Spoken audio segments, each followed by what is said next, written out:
Filipenses capítulo 3, a partir do versículo 1. Na verdade, só o versículo 1, 2 e 3. Eu quero convidar você para nós meditarmos nesses versículos, tá? O texto diz assim: quanto ao mais, irmãos meus, regozijai-vos no Senhor. Não me aborreço de escrever-vos as mesmas coisas, e é segurança para vós.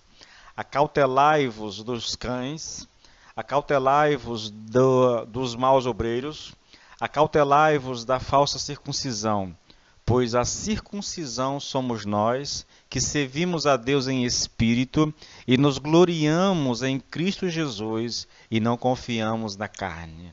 Vamos orar? Pai, nós te louvamos e te bendizemos, Pai. Estamos diante do Senhor, estamos na tua presença.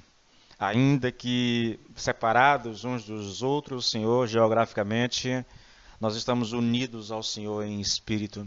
E esse tempo diante do Senhor, Pai, é um tempo em que eu peço ao Senhor que fale conosco, que fale ao nosso coração, que ministre ao nosso coração, que nos ajude a compreender a palavra, que haja em nós um desejo sincero e profundo de não apenas compreender a palavra, Senhor, mas de vivê-la em o nome de Jesus. Abençoe os meus irmãos, abençoe os amigos, Pai, que estarão conosco, Senhor, que eles possam de fato serem alcançados pela Tua palavra nessa noite, no nome de Jesus. Que o Espírito Santo possa abençoá-los, abrindo-lhes o entendimento para que compreendam e que vivam a Tua palavra no nome do Senhor Jesus. Amém e amém. Amém, queridos. Então, eu vou começar essa ministração. Vocês sabem, na semana passada eu gastei duas terças-feiras tratando apenas da primeira parte do primeiro versículo, só a parte A, né? Quanto ao mais, irmãos meus, regozijai-vos no Senhor. Nós falamos bastante sobre essa alegria no Senhor. Hoje nós vamos mergulhar um pouquinho mais nos outros versículos, tá? E eu quero convidar você. Só que eu vou começar isso, querido, com uma citação do pastor Hernando Dias Lopes, tá? Então eu convido você para prestar atenção naquilo que você vai ouvir agora. Ele diz assim, olha, mais do que nunca, este texto é atual, oportuno e urgente. Também em nossos dias, a verdade de Deus tem sido atacada. Esses ataques não vêm apenas dos insolentes críticos da fé cristã, mas daqueles que se infiltram na igreja com falsa piedade e perigosas heresias. Estamos vendo com profunda dor a igreja evangélica brasileira deixando o antigo evangelho, o evangelho da cruz, para abraçar um evangelho híbrido, sincrético e místico. Um evangelho centrado no homem e não na consumada e bendita obra de Cristo Jesus. É uma acusação muito séria que o pastor Hernando Dias Lopes faz com relação à igreja no Brasil, querido. Ele tem deixado de lado a igreja. Quando eu digo a igreja, querido, eu não estou falando da igreja de Cristo como a Bíblia se expressa, né, como ela coloca. Eu estou falando das igrejas no Brasil, entendeu? Não é exatamente a igreja de Cristo que tem. A igreja de Cristo nunca vai abandonar o evangelho de Cristo, né? O evangelho da cruz. Mas as igrejas locais, as denominações, de certa forma, muitas delas têm abraçado um evangelho híbrido, né, misturado, sincrético e místico. Essa é uma acusação que ele faz a respeito da igreja no Brasil, feita por um homem que conhece melhor do que ninguém a igreja no Brasil, e quem acompanha o Hernando Dias Lopes sabe, é um homem que tem circulado em todos os meios evangélicos, né, eu diria assim, em todas as denominações, independente do posicionamento teológico dessas denominações. Ele tem pregado em Assembleia de Deus, ele prega em Batista, ele prega em igrejas mais liberais, ele tem ido a todas as igrejas, né, e tem conhecido de perto a realidade da igreja, e ele fala isso com muita autoridade. Eu que não conheço a igreja dessa forma, querido, é fácil eu constatar que essa é uma realidade que nós temos presenciado. Basta você ligar a sua televisão, acessar uma rede social, e você vai ver que o evangelho da cruz tem dado lugar a um evangelho antropocêntrico, um evangelho centrado no homem, onde boa parte da ministração visa agradar as pessoas, entende? Bom, é uma citação muito interessante que tem a ver com aquilo que nós vamos ministrar. Ouça, querido. De acordo com a maioria dos comentaristas bíblicos, o tema principal dessa carta é a alegria. Ou, dizendo isso de uma outra maneira, a imperatividade do cristão se alegrar no Senhor. É disso que trata essa carta. Lendo a carta por essa perspectiva, duas situações se nos apresentam. A primeira é que nós descobriremos na carta os roubadores da alegria. E a segunda é que nós descobriremos também os meios pelos quais podemos desfrutar da alegria do Senhor. Então as duas coisas estão postas aqui nessa carta, tá bom? Podemos citar aqui, querido, como roubadores da alegria. Eu já falei sobre esses roubadores, eu já citei isso em ministrações anteriores. Mas nós temos aqui, por exemplo, a prisão de Paulo, o ataque feito pelos cristãos de Roma na pessoa de Paulo, a perseguição aos cristãos, problemas de relacionamento dentro da igreja. Tudo isso nós já tratamos aqui, de problemas que a igreja, que os irmãos estavam enfrentando.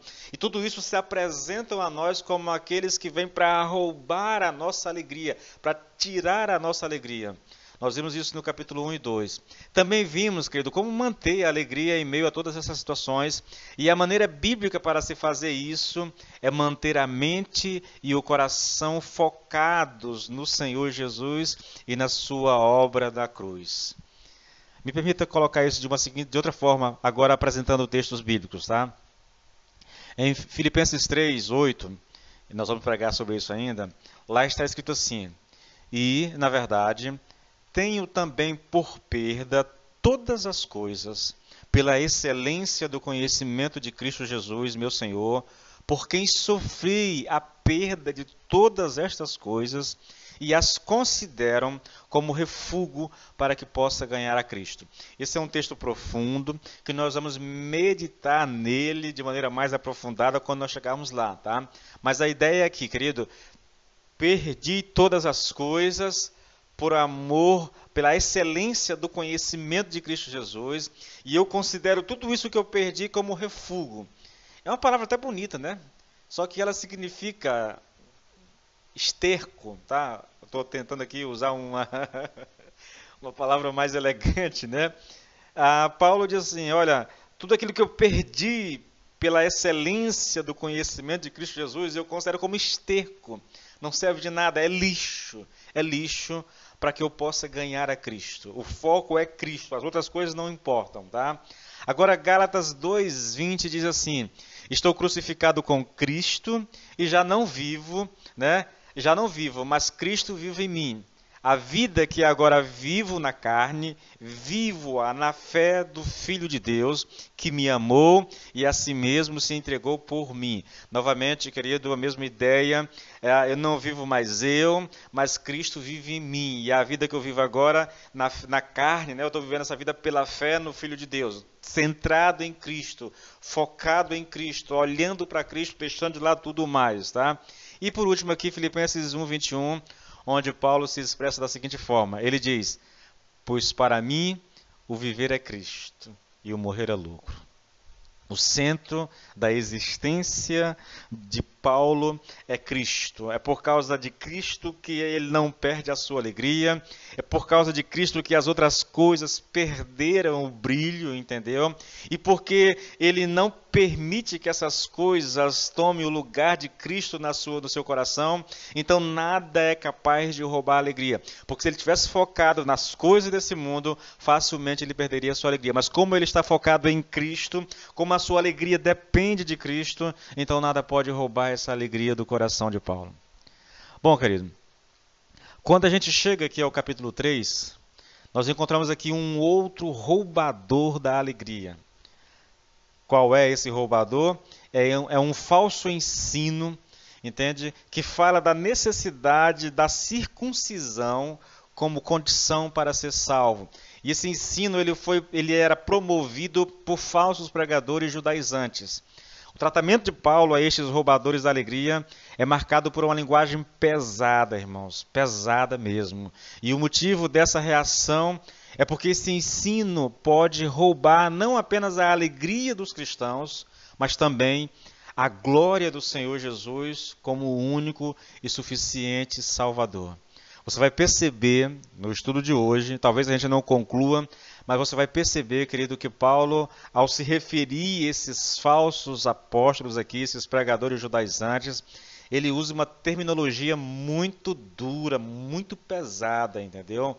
Cães, ele chama esses homens de cães. Isso é uma ofensa à dignidade de qualquer judeu, querido.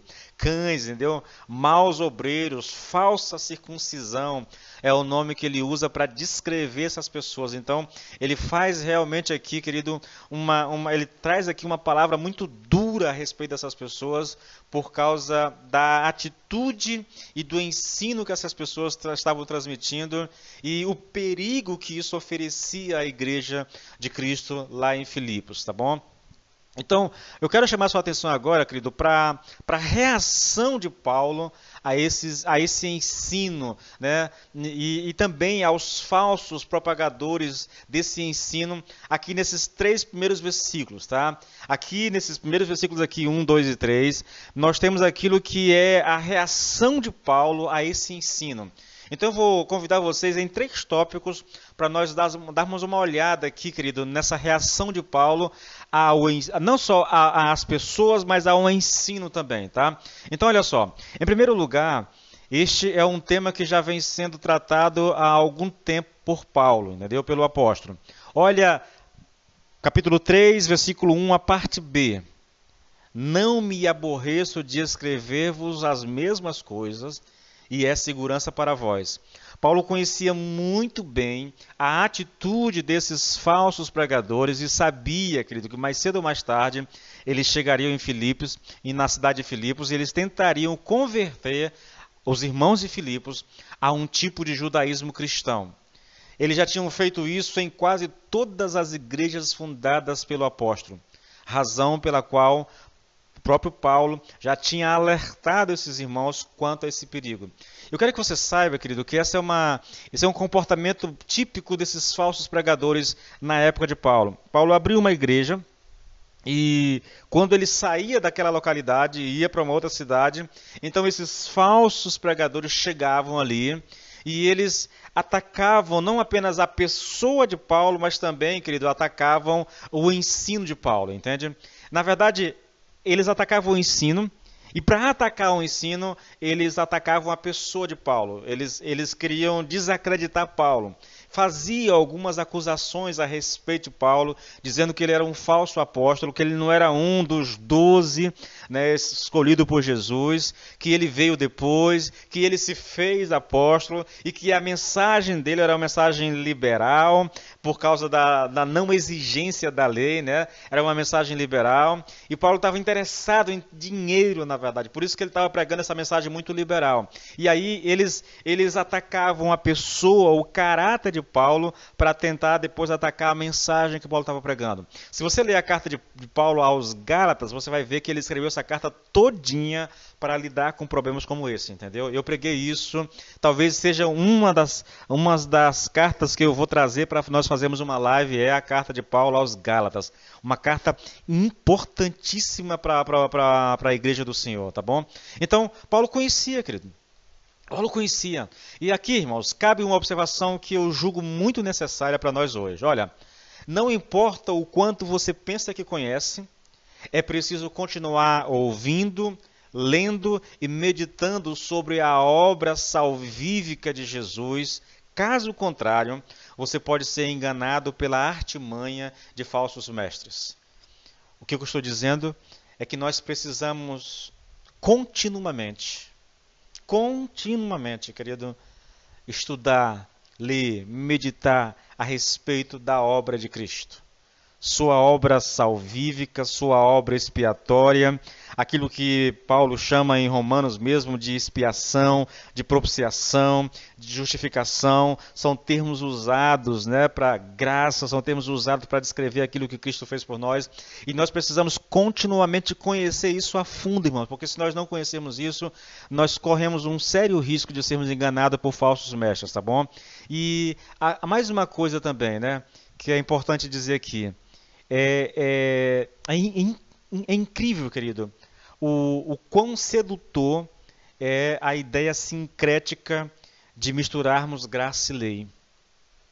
se você pegar isso na prática, queridos, na prática, se você olhar para a realidade da igreja hoje, na prática, graça e lei, elas caminham de mão dada. É impossível, biblicamente, mas na prática você vai ver falar de salvação somente por Cristo, salvação só pela fé em Cristo. Esse é um discurso do púlpito. Mas na prática você vai perceber uma coisa diferente, querido. Entende? Você vai encontrar igrejas onde você é aconselhado a não fazer determinadas coisas, porque se você fizer, você perde a sua salvação, a abandonar determinadas coisas, a não ir a determinados lugares, a não ouvir determinado tipo de música, porque se você fizer, você perde salvação. Então, a gente está misturando graça e lei, entendeu? Como aconteceu aqui, ou como esses falsos pregadores aqui intencionavam, né, a aplicar essa verdade, essa falsa verdade à realidade da igreja. E por isso que Paulo se levanta de maneira... olha, é engraçado isso, sabe? Paulo, ele sempre trata esses falsos apóstolos de maneira assim, muito dura mesmo. Ele chega a desejar que esses homens sejam castrados na carta de Paulo aos Gálatas, entendeu? Por causa da ameaça que essa mensagem traz para a igreja. Então, a primeira questão aqui, querido, nossa, tá? É que isso Paulo já tinha tratado desse tema, já vinha tratando desse tema há algum tempo com a igreja, né? Já vinha alertando a igreja para essa realidade. Esses homens vão chegar aqui, e quando eles chegarem, eles vão chegar com uma mensagem que vai menosprezar aquilo que vocês têm aprendido e ensinar algo diferente. Eles vão dizer o seguinte, olha, é necessário que vocês creiam em Jesus Cristo, é necessário que vocês aceitem a Cristo, né? Mas também é necessário que vocês sejam circuncidados, porque se vocês não forem circuncidados, a salvação de vocês não está garantida. O que garante a salvação de vocês é a circuncisão. E, de fato, essa mensagem chegou lá e Paulo tem que lidar com ela, tá? A segunda questão aqui, querido, a maneira como Paulo está tratando dessa questão aqui, né, dessa ameaça desses falsos pregadores, a maneira como Paulo está lidando com esse tipo de mensagem, é que, veja, é tentar acrescentar alguma coisa à obra de Cristo na cruz é tão grave e perigoso que leva Paulo a repetir, né, a usar de repetição de um verbo que aparece aqui chamado acautelai-vos. Como é que ele reage a isso, irmãos? Né, como é que Paulo reage a essa mensagem? Ele vai enfatizar aqui essa palavra, irmãos, acautelai-vos, entendeu?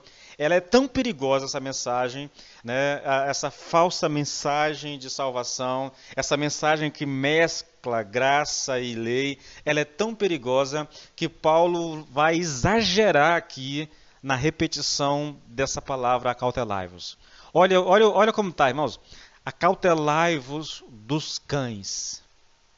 Que palavra forte, né? Acautelai-vos dos maus obreiros. Outra palavra muito forte. Acautelai-vos da falsa circuncisão. Essa palavra, irmãos, acautelar, acautelai-vos, ela vem do grego blepo, é a palavra grega para ela. Significa ver, discernir através do olho como órgão da visão. Significa você observar alguém. A ideia é essa, observe essa pessoa, entendeu? Observe o comportamento, observe o que elas estão falando, o que elas estão dizendo, como elas estão vivendo. Observe, preste atenção, tome cuidado com elas, olhe elas, entendeu? E, metaforicamente, irmãos, também ela tem a ideia de ver com os olhos da mente. Veja, é uma referência ao observar as pessoas, a tomar cuidado com as pessoas. O que Paulo está dizendo aqui, querido, é mais ou menos assim, olha, preste atenção na vida e no ensino desses homens e tome muito cuidado com eles, pois eles são perigosos. É isso que Paulo está ensinando aqui.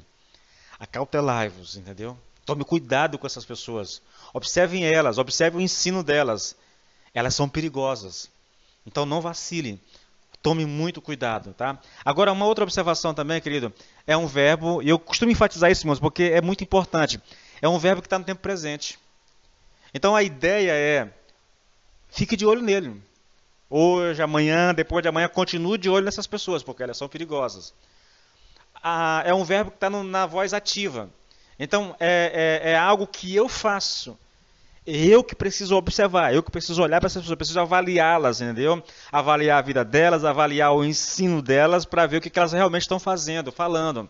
E também, querido, além de ser um verbo que está no tempo presente, na voz ativa, está no modo imperativo. Significa que ele está nos ordenando a fazer isso. Olha, querido, às vezes eu fico receoso de enfatizar demais isso, né? E de ser mal interpretado porque estou enfatizando demais. Paulo está dizendo assim, olha, eu ordeno a vocês que observem aqueles que pregam na igreja. Observem a vida deles, como eles estão vivendo. Observe o ensino deles. Veja se o ensino é condizente com a vida. Veja se o ensino é condizente com aquilo que vocês aprenderam. Tome cuidado. Não saia ouvindo todo mundo e dando crédito a todo mundo. Prestem atenção. É isso que Paulo está dizendo, querido. Diz isso aos filipenses e diz isso a nós hoje, em pleno século XXI. E como nós precisamos tomar cuidado, irmãos. Como nós necessitamos desesperadamente ter olhos abertos, não apenas os olhos físicos, mas os olhos da mente bem abertos, queridos, para percebermos aquilo que vem sendo ensinado. Nós não podemos sair dizendo amém para toda mensagem que nós ouvimos. Você não é obrigado a dizer amém para o que eu estou pregando, querido. Você é convidado a discernir o que eu estou dizendo. Você é convidado a avaliar. Pegue a sua Bíblia e avalie se o que eu estou dizendo é verdade ou não. Se o que eu estou dizendo é condizente com a palavra ou não. Não, irmãos, a gente não pode ser tão passivos assim com relação ao ensino. Tem que haver em nós um filtro na hora de receber a palavra. Esse filtro, querido, ele é construído com a leitura bíblica. Por isso que eu enfatizo tanto isso aqui com a igreja. Leia a Bíblia. Leia a Bíblia. Todos os anos nós fazemos aqui uma premiação aos irmãos que leem a Bíblia toda durante o ano. A gente faz o desafio a eles, no último culto do ano, na virada. Se você ler a Bíblia, você vai ganhar um presente. Esse é o quarto, é o quinto ano, não lembro mais, entendeu? Tem irmão aqui que não compra mais Bíblia. Todo ano ele ganha uma Bíblia nova, porque ele lê a Bíblia todo ano. E todo ano eu vario a tradução, NVT, NVI, na A, entendeu? Eu vou variando as traduções. Por que eu faço isso? Eu parcelo, irmãos, eu vou pagar agora em outubro, agora em setembro, eu pago uma última parcela, eu parcelei em 10 vezes. Mas eu comprei Bíblia para todo mundo que leu, entendeu? Graças a Deus há um bom número de pessoas que estão fazendo isso, que tem levado a sério o desafio, né? E esse ano provavelmente eu vou gastar mais do que no ano passado ainda. Mas eu não me importo nem um pouco, porque eu quero que as pessoas conheçam realmente. É a maneira de você ter um filtro, querido. Tem um filtro porque você lê a Bíblia diariamente e tem um filtro porque você está acompanhando a mensagem com a Bíblia aberta, olhando. Eu costumo dizer, irmãos, olha, o que eu vou dizer aqui, eu digo a pregadores, a pastores. Eu não digo aos irmãos, nós temos na igreja um grupo de irmãos que pregam. Eles sabem que eu não cobro deles aquilo que eu cobro de mim, por exemplo, entendeu? Não faço isso.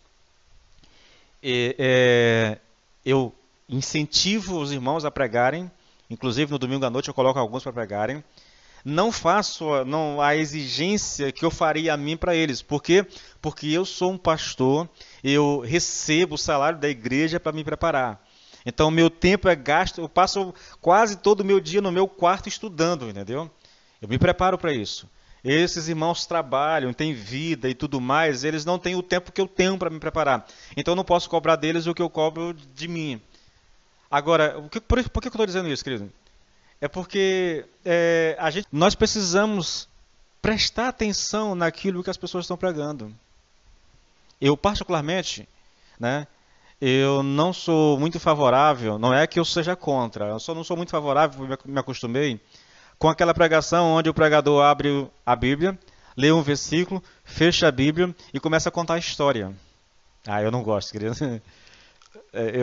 Sinceramente, eu tenho dificuldade com isso. Eu ouço, mas eu tenho muita dificuldade. Porque para mim pregação é você expor o texto bíblico, é ler a Bíblia e explicar aquilo que você leu e fazer as suas aplicações, entendeu?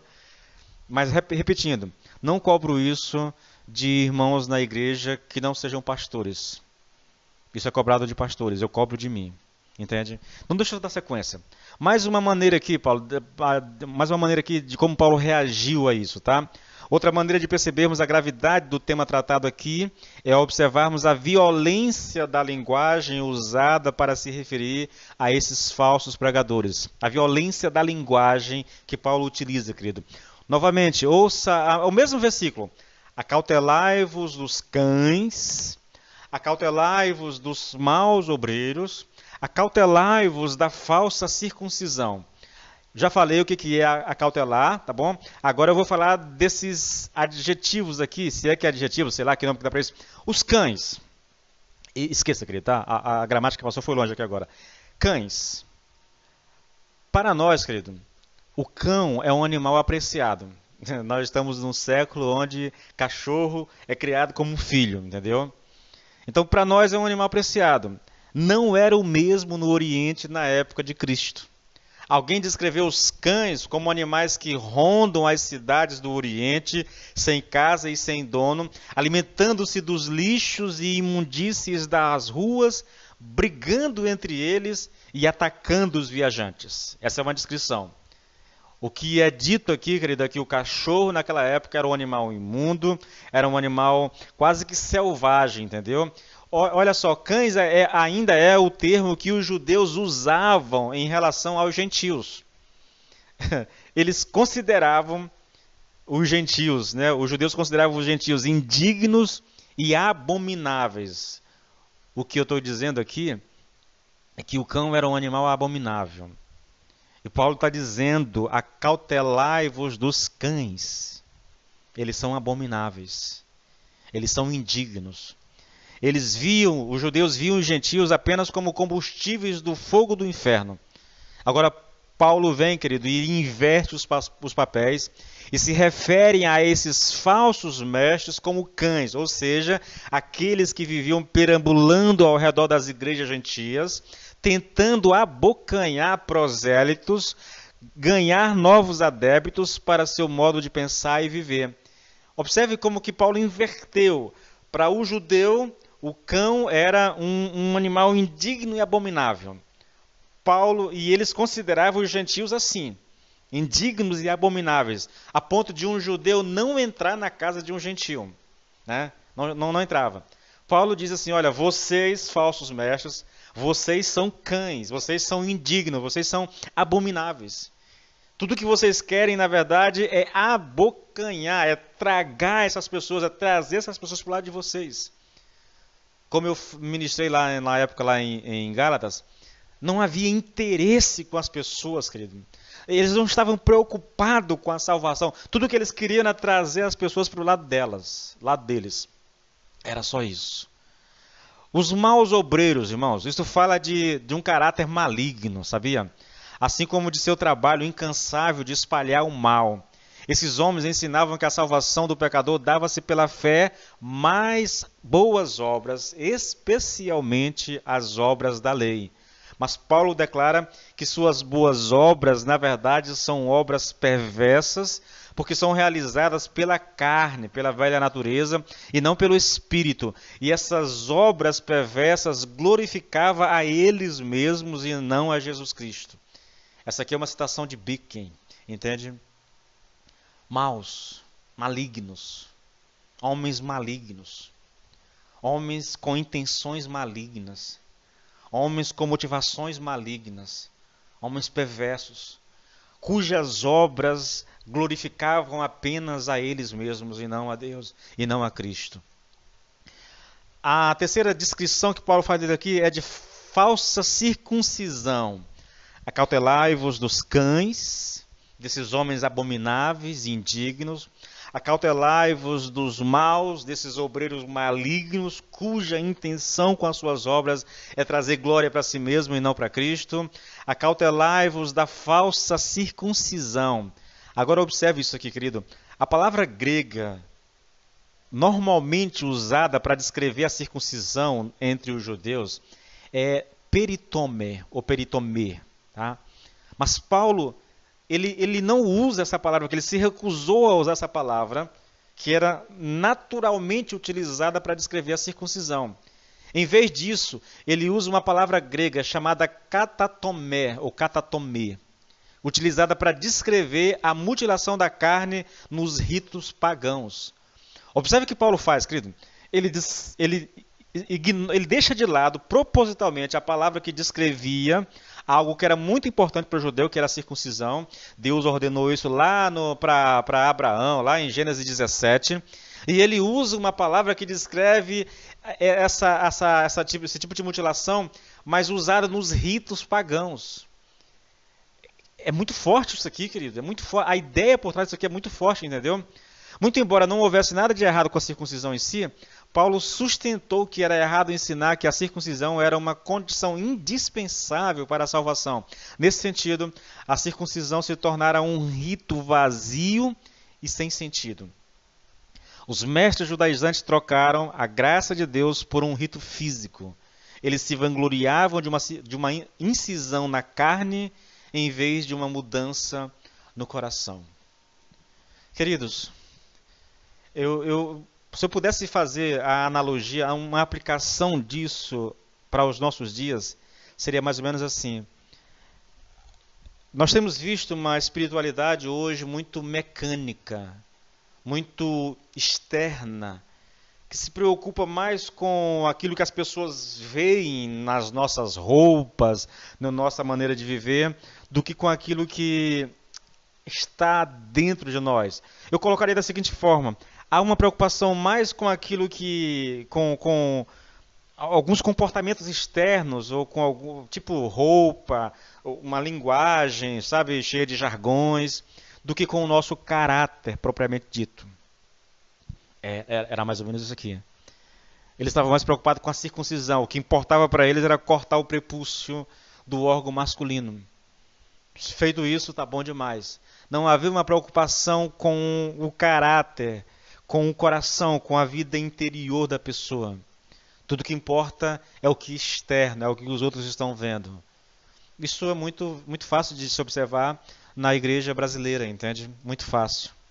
Uma outra característica aqui, querido, né? A última observação que eu faço com relação à reação de Paulo é que, com a intenção de pôr um ponto final nesse ensino judaizante, Paulo define de maneira extraordinária o que caracteriza um verdadeiro cristão. Eu quero que você entenda uma coisa. Ele vai descrever aqui o que é um cristão, mas é importante, querido, que você observe o seguinte: as características que Paulo cita aqui de um verdadeiro cristão estão dentro desse contexto aqui dos falsos mestres, entendeu? Do ataque feito pelos falsos mestres ao ensino de Paulo, e que dizia respeito, querido, à prática da circuncisão, à guarda de lei, a festas sagradas, algum tipo de comida, entendeu? Então, o que Paulo coloca aqui como característica de um verdadeiro cristão está estritamente relacionado ao tipo de ataque feito por esses falsos mestres no que diz respeito ao ensino que eles traziam para aquela igreja. Paulo pregou que a salvação é pela fé, que a justificação se dá porque nós cremos no sacrifício do Senhor Jesus Cristo e nada mais é necessário. Se nós cremos em Cristo, o sacrifício de Cristo é suficiente para nos salvar. Esses homens vêm e dizem assim: não, vocês precisam crer em Cristo, é necessário crer em Cristo, mas isso só não basta. É necessário também que vocês sejam circuncidados. E, se você não sabe, a circuncisão era a porta de entrada para a obediência à lei mosaica.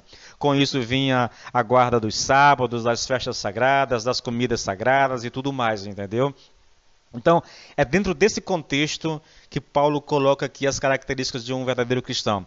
Ele vai citar muitas outras características durante a carta, querido, e cada uma dentro do seu contexto, tá bom? Então é bom que a gente tenha isso, saber que essa característica está dentro de um contexto específico. Quais são as características? Versículo 3. Paulo diz assim, olha: porque nós que cremos na graça, nós que cremos na justificação, nós que cremos que o sacrifício de Jesus Cristo é suficiente para nos salvar, nós é que somos a circuncisão.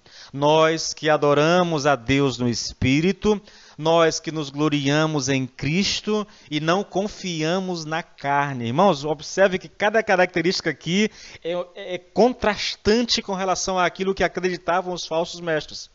Adorar a Deus em espírito, gloriar-se em Cristo e não confiar na carne são as três características de um verdadeiro cristão. Bom, isso nos leva, querido, ao segundo ponto da nossa mensagem, né? O que caracteriza um cristão? Como podemos definir se uma pessoa é cristã ou não? E aí nós vamos trabalhar essas três características, tá bom?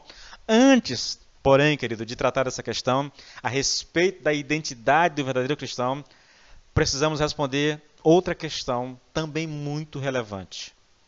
Por que é tão importante definirmos corretamente o que caracteriza um verdadeiro cristão?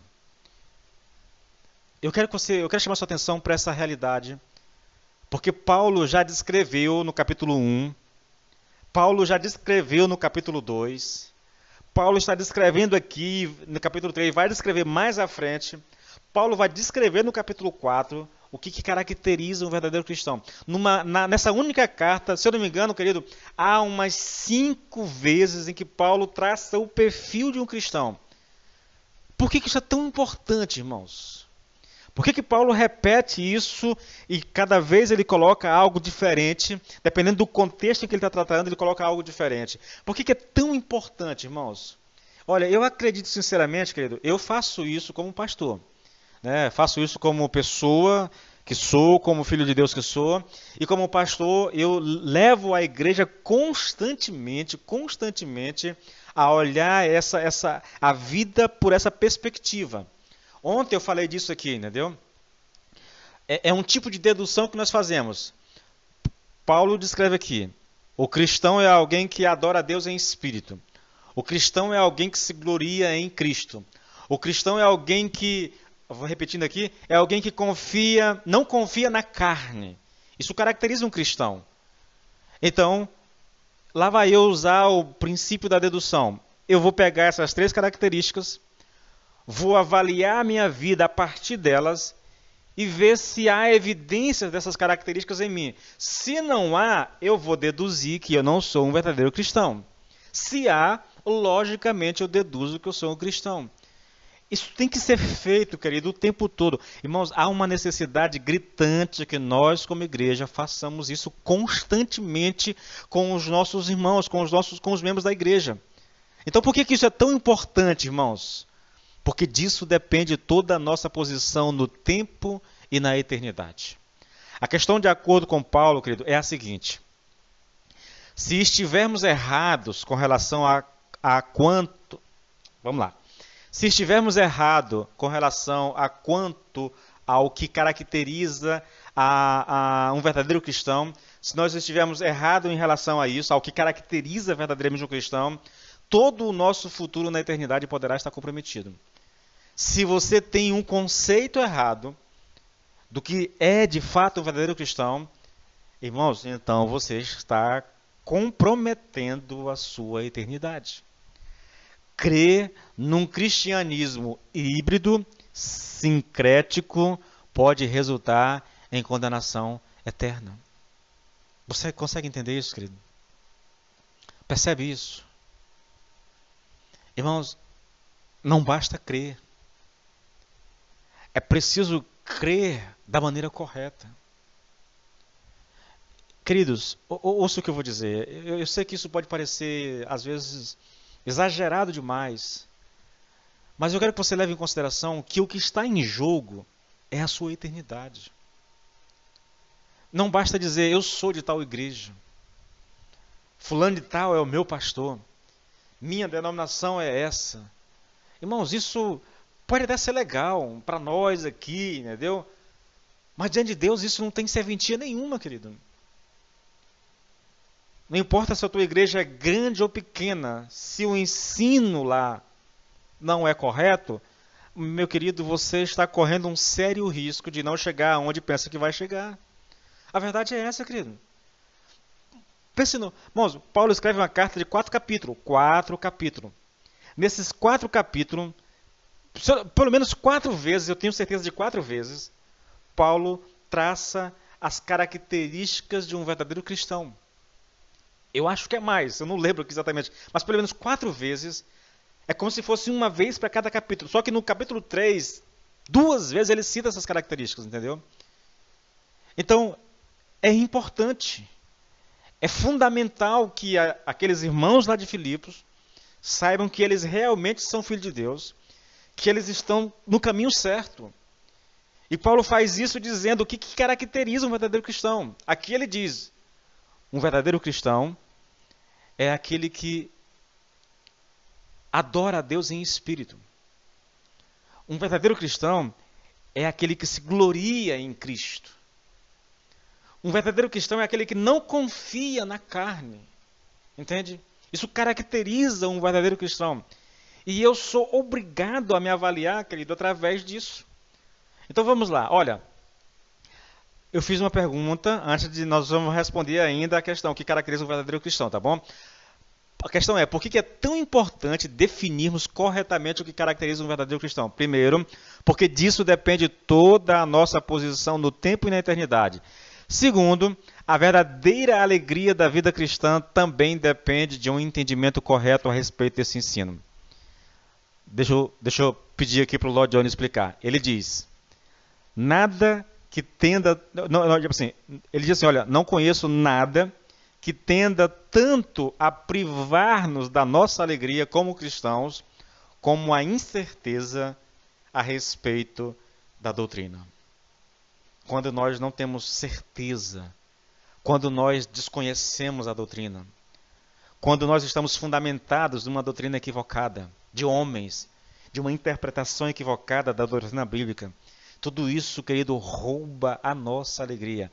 Quer um exemplo do que eu estou falando, querido? Há um ensino no nosso meio que diz o seguinte, Cristo morreu por nós. Cita Isaías 53 e cita outros textos bíblicos para dizer o seguinte, olha, se você é um cristão verdadeiro, você está fadado a ser próspero, rico, a não viver adoecendo. Você está fadado a viver uma vida de mar de rosas. Se alguma coisa começar a dar errado na sua vida, você tem que olhar porque deve ser algum pecado em você. Irmãos, esse é um ensino muito perigoso. Eu já citei tantas vezes isso, eu adoeci uma época atrás, querido. Eu contraí uma tuberculose. Quase morro. Isso foi o suficiente para algumas pessoas aqui na cidade questionarem a minha idoneidade, entendeu? Colocar em xeque minha espiritualidade, minha devoção a Deus, dizendo assim, se ele está doente desse jeito aí, ele deve estar em algum pecado, né? Tem algum pecado escondido aí, por isso que ele está doente. Irmãos, olha, é de uma tolice tão grande, querido. É de uma idiotice tão grande, irmãos. É sério um negócio desse. Vamos lá. Hoje em dia, querido, há muitas pessoas que vêm de contextos religiosos semelhantes. Muitos vieram de igrejas que ensinam que o batismo regenera, ou que a salvação está na igreja e não em Cristo, ou que ela é obtida por obras em vez de ser concedida pela graça. Essas pessoas estão nas igrejas, entendeu? Elas aprenderam isso e de repente vêm para uma igreja onde o ensino é consistente, é bíblico, mas elas aprenderam tudo errado lá fora, entendeu? Eu já lidei com pessoas em discipulado, vindo de outra igreja, que pensava que o batismo lhe dava direito à salvação. Pastor, eu tenho que me batizar, porque se eu morrer sem batizar, eu não vou para o céu. Eu digo, meu irmão, onde foi que você ouviu um negócio desse? Quem te ensinou isso? Né? E nós precisamos, querido, olha só, a gente precisa ter cuidado com isso, sabe? A gente precisa ter cuidado com isso. Com essas pessoas que chegam assim, com essas pessoas que aceitam a Cristo, mas vêm de ouvir essas mensagens por aí. Steve Lawson, acho que é Lawson, ele diz o seguinte, olha, talvez você seja uma dessas pessoas que chegou na igreja dessa forma, entendeu? Talvez você se pergunte por que a alegria é tão difícil de encontrar. Talvez você se pergunte por que ainda se sente culpado. Talvez você esteja se perguntando por que ainda está tão oprimido por seus fracassos. seria por causa da influência constante daqueles velhos ensinamentos que ainda carrega na sua mente? São essas pessoas, querido, que chegam na igreja com uma bagagem toda distorcida e ouvem o evangelho e não conseguem se livrar disso, entendeu? Estão pensando da mesma forma. Esses ensinamentos se transformaram em fortalezas nas suas mentes. E mesmo ouvindo a verdade, elas não conseguem. Gente, eu acho engraçado, há pessoas que têm dificuldade terrível com a mensagem da graça, irmãos. De que o sacrifício de Cristo é suficiente, eles até acreditam, até aceitam, mas na hora de viver isso na prática, eles não conseguem, entendeu? Não conseguem. Por causa dessa essa mensagem equivocada que foi ouvida no passado. Querido, nós estamos chegando aqui, são 8h20. Eu vou tentar listar apenas uma característica, falar de uma característica. Vou ver se dá para ser um pouquinho mais rápido, tá bom? Mas olha só, a primeira característica de um verdadeiro cristão, dentro desse contexto que nós estamos estudando aqui, tá? Dos falsos mestres da sua mensagem. O verdadeiro cristão é aquele que adora a Deus em espírito ou por meio do Espírito. Paulo diz, né? Porque nós é que somos a circuncisão, nós que adoramos a Deus no Espírito, É fundamental entender que o apóstolo está fazendo aqui um contraste entre o modo de adoração dos judaizantes com a maneira neotestamental ensinada por Jesus Cristo. Paulo está contrastando aqui a adoração judaizante, né, com a maneira bíblica ensinada do Novo Testamento de adoração a Deus, tá bom? Aquela que foi ensinada por Cristo. Eu vou citar um texto para você, você já deve conhecer esse texto, mas olha só, João capítulo 4, é onde nós encontramos esse contraste, tá bom? 4, versículo 19 em diante. São palavras de Jesus, tá? Senhor, disse a mulher, vejo que tu és profeta. Nossos pais adoravam neste monte, vós, entretanto, dizeis que em Jerusalém é o lugar onde se deve adorar. Observe, querido, a mulher tem uma dúvida. Senhor, nós aprendemos com os nossos pais que nós devemos adorar a Deus nesse monte. São samaritanos, essas pessoas. Essa mulher é uma mulher samaritana, tá bom? Nós devemos adorar a Deus nesse monte. Já vocês, judeus, dizem que é em Jerusalém que se deve adorar. Agora, olha a resposta de Jesus. Disse-lhe Jesus, mulher, podes crer-me que a hora vem quando nem neste monte, nem em Jerusalém, no templo, adorareis o Pai. Mas vem a hora, e já chegou, em que os verdadeiros adoradores adorarão o Pai em espírito e em verdade. Olha que texto fascinante, querido. Todo o processo de adoração judaico, querido, tinha necessariamente que começar com a circuncisão, pois sem ser circuncidado, ninguém poderia participar da adoração no templo. Esse processo de adoração incluía também as muitas cerimônias e rituais sagrados dos judeus. Porém, tanto Jesus como Paulo dizem que devemos adorar a Deus em espírito. Eu quero chamar sua atenção para o contraste, querido. Havia uma série de regras de como os judeus deveriam adorar, mas havia um lugar estabelecido por Deus para que eles adorassem. Era o templo. O templo era o lugar da adoração. O Senhor Jesus Cristo, para os samaritanos, havia um lugar estabelecido também. Por isso que a mulher pergunta, Senhor, é aqui ou é lá em Jerusalém? Eles, olha, nem aqui nem lá. Os verdadeiros adoradores adorarão a Deus em espírito. O que significa, querido? Adorar em espírito significa que nós nos entregamos às nossas vontades, à vontade de Deus, os nossos pensamentos e planos ao que Deus tem para nós e para o mundo. Não tem mais a ver com esse negócio de lugar, querido. A verdadeira adoração consiste nessa entrega. Irmãos, eu quero que você entenda uma coisa também, tá bom? A adoração, querido, não é só, no nosso caso, hoje, nós entendemos a adoração como cantar a Deus. Vamos adorar a Deus. E aí nós cantamos a Deus. Irmãos, nós vamos passar agora para o nosso momento de louvor e adoração. Não é isso? Não estou dizendo que não seja adorar, querido. Mas eu quero que você entenda que, na mente de Jesus, a adoração não é só cantar a Deus, querido. A adoração é um estilo de vida. onde nós entregamos nossa vontade à vontade de Deus, onde nós submetemos os nossos planos aos planos de Deus. E não importa onde você esteja, você poderá adorá-lo, querido. A palavra grega para adoração, irmãos, latreia, bem como o verbo adorar, né, latreu ou latriu, tem um uso exclusivamente religioso no Novo Testamento. Ambos enfatizam que não podemos separar o culto que prestamos no templo daquele que prestamos com a vida fora do templo. Então, os judeus dizem, vamos adorar a Deus, vamos para o templo. Eles entravam, adoravam e saíam de lá. Pronto, nós adoramos a Deus. Na outra semana, no outro sábado, nós voltamos para adorar a Deus. O que o Senhor está dizendo é o seguinte, olha, acabou isso. Não é mais no templo, não é num dia marcado, não precisa de ritos especiais, nada disso. A adoração é um estilo de vida que é caracterizado por essa entrega voluntária da nossa vontade à vontade de Deus, dessa submissão da nossa vontade à vontade de Deus. E você pode fazer isso a qualquer hora, a qualquer momento, em qualquer lugar. Tá bom, queridos? Então vamos adiantar um pouquinho aqui, olha. Vamos aqui. É perfeitamente possível, querido, que alguém seja capaz de observar meticulosamente todas as práticas externas da religião e ao mesmo tempo esteja abrigando em seu coração a amargura, o ódio ou o orgulho. Deixa eu dar um exemplo para vocês dos judeus, né?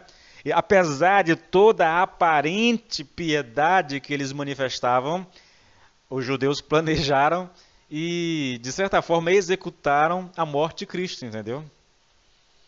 Tinham inveja, tinham um coração amargurado, orgulho ferido, porque Jesus Cristo estava literalmente chamando todos, atraindo todos a Ele. E aqueles líderes judeus foram deixados de lado, apesar de serem líderes, apesar de serem as autoridades máximas ali da religião, o coração, como diz uma amiga minha, estava pretinho de ódio, entendeu? Por causa da inveja que tinham de Cristo, a ponto de planejarem, comprar, encomendar a morte de Cristo. Então é possível, querido, você estar aqui no momento, no culto, adorando a Deus, de mãos levantadas, de olhos fechados, às vezes com lágrimas no rosto e o coração amargurado. É um negócio estranho, né? Eu confesso, querido, pensar dessa forma é estranho, ó. Mas às vezes acontece. Às vezes acontece. É uma adoração, querido, que não toca o coração de Deus. Nós adoramos a Deus, irmãos, nos submetendo a Ele. Submeter a Deus significa perdoar aqueles a quem nos ofenderam, entendeu? Significa que nós vamos viver para Deus. Nós vamos viver para agradá-lo. Nós não estamos promovendo a nós mesmos. Nós não queremos glória para nós. Nós não estamos competindo com ninguém. Nós não estamos tentando provar que somos melhores do que quem quer que seja. Nós queremos viver para Deus e queremos agradar a Deus. É um estilo de vida, querido. É um estilo de vida.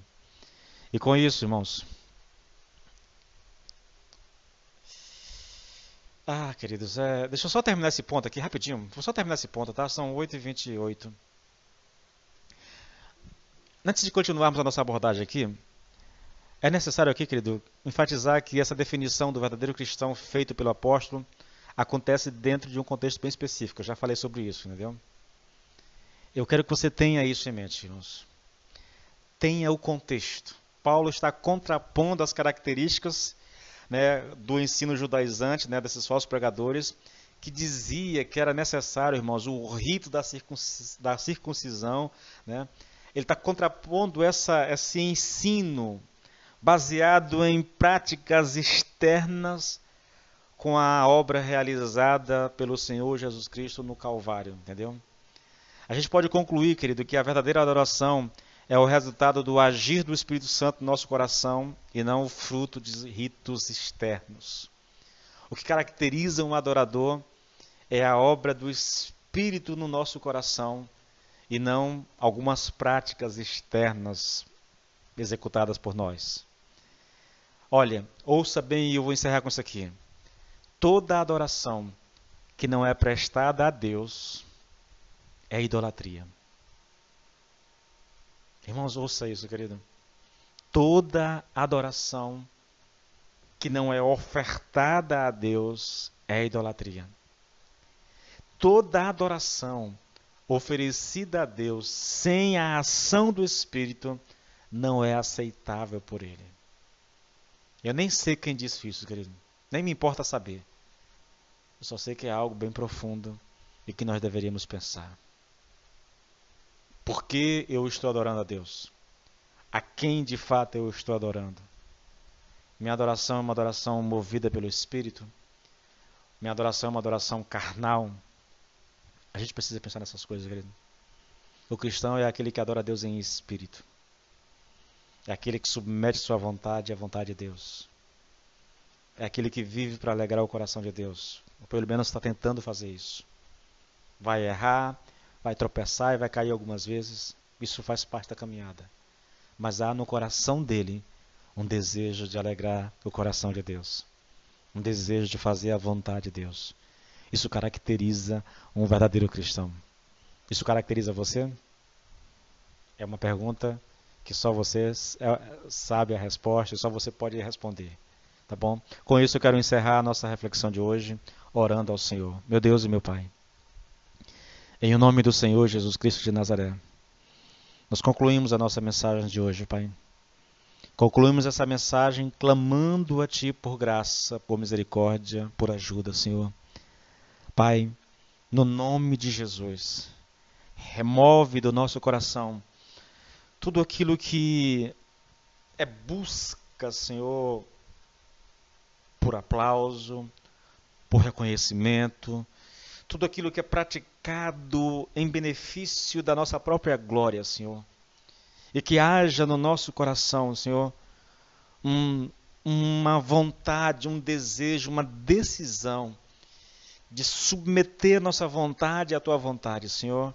De esquecer a nossa própria glória e trabalhar pela glória do Senhor. De buscarmos a glória do Senhor. De lutarmos para que o Senhor seja o centro das atenções. De buscarmos, Pai, com todas as nossas forças, Senhor, meu Deus, o conhecer a Tua vontade e vivê-la. Meu Deus, em o nome de Jesus, ajude-nos a manifestar a Tua glória através da nossa vida. Isso eu te peço em nome de Jesus. Amém e amém. Amém.